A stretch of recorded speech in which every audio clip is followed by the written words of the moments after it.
Where do you not believe that you're powerful? Where are you imposing shakiness upon yourself vibrationally?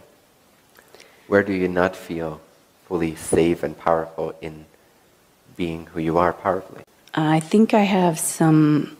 What are the thoughts that, because they're self-thoughts, Right. what are these types of self-thoughts, these insecure self-thoughts, that make you feel shaky at the edge of your seat sometimes when you're actually at the edge of your expansion? And it should be exciting, it should be thrilling to you, and it's very powerful, and you're very powerful, you're very potent. What is it that makes that feel scary or shaky? Like you could fall off the edge at any moment. Does that make any sense?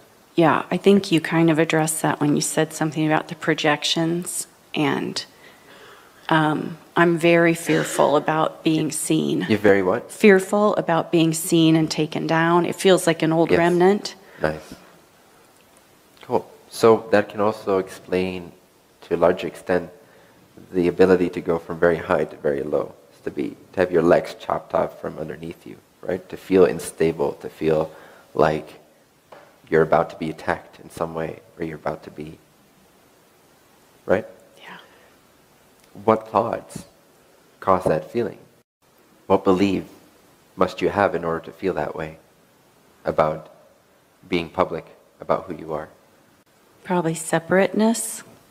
That's always, to an extent, at the core of each and every one of these beliefs. But just saying that, I don't think will solve the core misalignment. So more specifically, what must you believe is true in order to feel shaky when you're public about who you are? That I don't have any validity or value or worth. So when I experience that, just take the next thought that's... First of all, does it feel good to believe that? No, but I'm used to it. You're used to it, so you're used to not feeling good? Mm-hmm. Or used to keeping myself small in certain ways. Yes. Yeah. One of the biggest issues of humanity is that they're so used to feeling bad that they no longer remember that feeling bad is a guidance mechanism trying to make them feel good by having them pay attention to why they feel bad. So don't get used to feeling bad.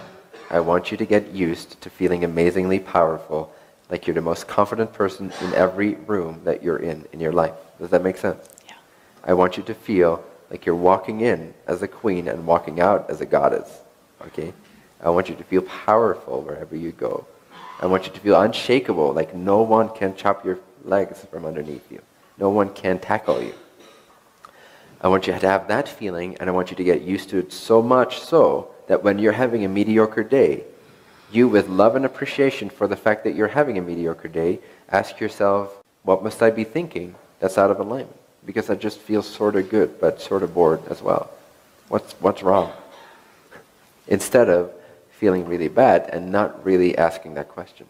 So this goes for all of you. I want you to get used to feeling really, really, really, really, really, really powerful.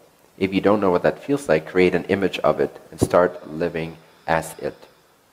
See it, feel it, be it. There's nothing you cannot become by not first seeing it until you feel it, and then it will spill out into your belief systems and behavioral patterns to the point where you're being it.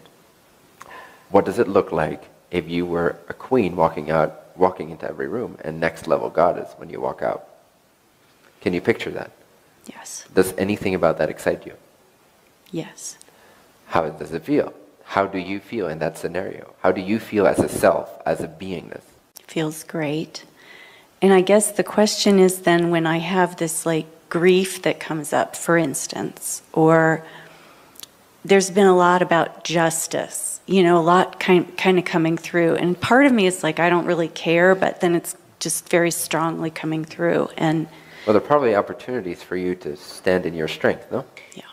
To be really powerful in that way. And sometimes a sort of separate scenario can, like a justice scenario, like what's just right now, can be very powerful to propel you into stepping into your power.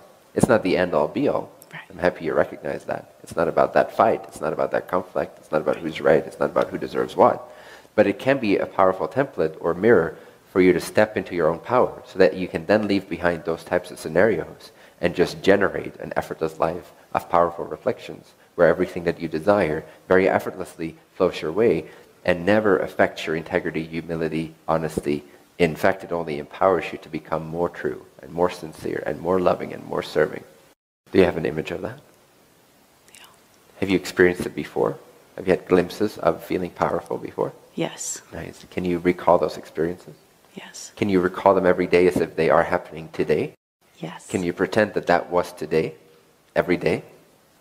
That that is today, or that that's going to be today?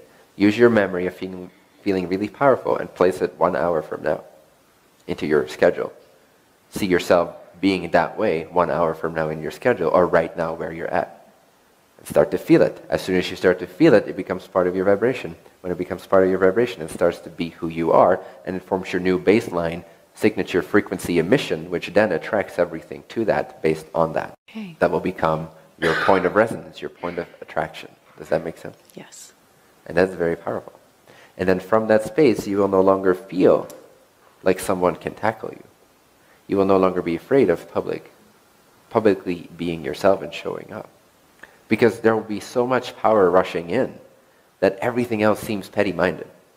Sometimes we work too much on the issues that we think we have without first stepping into such a sense of power that we have no real good contrast to compare it to begin with.